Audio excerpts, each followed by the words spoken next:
తారక్ గారు సార్ యాక్టర్గా అంటారు సార్. తారక్ గారు ఎవ్రీవన్ నోస్ హౌ ఈజ్ అని చెప్పి మళ్ళీ చేయాలి సార్ ఆయనతో కలిసి వెయిట్ చేస్తున్నాం. బళ్ళారి ఫ్యాన్స్ ప్రెసిడెంట్ మీరు. నేను కాదు సార్. ఎట్లా ఉంటుంది సార్ బాండింగ్, ఎలా ఉంటుంది తారక్తో మీ బాండింగ్?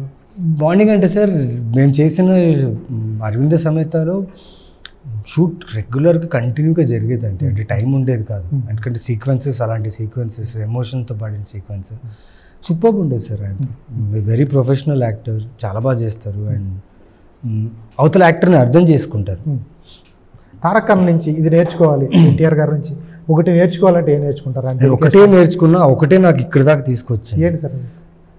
ఒక యాక్టర్ ఆ షార్ట్ రోల్ అవుతుంది కదండి, ఆ మూమెంట్ ఉంది కదా, ఆ మూమెంట్ని live that moment, then your an actor అన్నారు. ఆయన ఆ మూమెంట్ని లివ్ చేస్తారు. ఈ మూమెంట్ నాది as an actor, as a క్యారెక్టర్గా.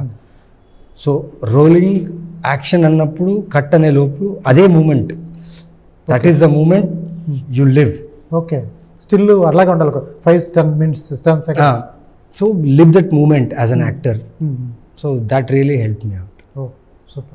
ఎప్పుడైనా చెప్పారు సార్ ఈ ఇన్ని రోజుల గ్యాప్లో అరవింద్ సమేత జరిగే టైంలో నేను నీకు వీరాభిమాన్ని, మీ సినిమాకి నేను బ్యానర్లు కట్టానని ఎప్పుడైనా తారక్తో చెప్పారా? చెప్పలేదు సార్. చెప్తే బాగోదు సార్ అని చాలా మంది చెప్తుంటారు కదా సార్. ఆయనకి ఉన్న ఫ్యాన్స్ ఎలా ఉన్నారు సార్ ఆయనకి.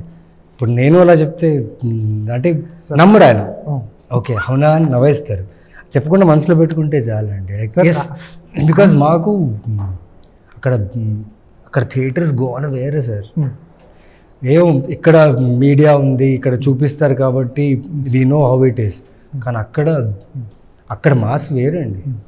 ఆయన సినిమా రిలీజ్ అయినప్పుడు మీరు చూడాలి, గవర్నమెంట్ ఆఫీసెస్ అక్కడ ఉంటాయి కదండి, వాళ్ళు కూడా లీవ్ వేసి వచ్చి సినిమా చూస్తారు. ఆయన జాబ్ వదిలేసి చూస్తారు. అట్లా డాన్స్ చేసుకుంటూ కానీ ఎన్ని సినిమాలు చూసారు మీరు ఎన్టీఆర్ గారు? చాలా సినిమాలు, చాలా అన్ని సినిమాలు చూసాను. ఈ కూడా షేర్ చేసుకోలేదా ఎన్టీఆర్ గారితో? లేదు కాదు సార్, అందరూ షేర్ చేసుకోవడం వేరు, ఆయన ఆపోజిట్గా మీరు చేస్తూ ఆయనతో పాటు విలన్గా చేస్తూ చిన్న మూమెంట్, ఇప్పుడు ఎవరైతే అభిమాన హీరో ఎవరైతే ఉన్నారో ఆయనతో స్క్రీన్ షేర్ చేసుకుంటున్నారు ఎదురుబోరు, ఆ మూమెంట్ షేర్ చేసుకుంటే ఎంత హ్యాపీగా ఉంటుంది సార్. కొంచెం ఇబ్బందిగా ఉంటుంది సార్. ఆయన ముందే ఆయన్ని పొగుడుతూ ఆయన సినిమాల గురించి నేను ఇలా అలా చెప్తే ఆయన కూడా ఇబ్బంది పెడతారు కదా. ఎందుకంటే చాలామంది ఆయన చెప్పి ఉంటారు, నాలాగే చాలామంది చెప్పి ఉంటారు. బట్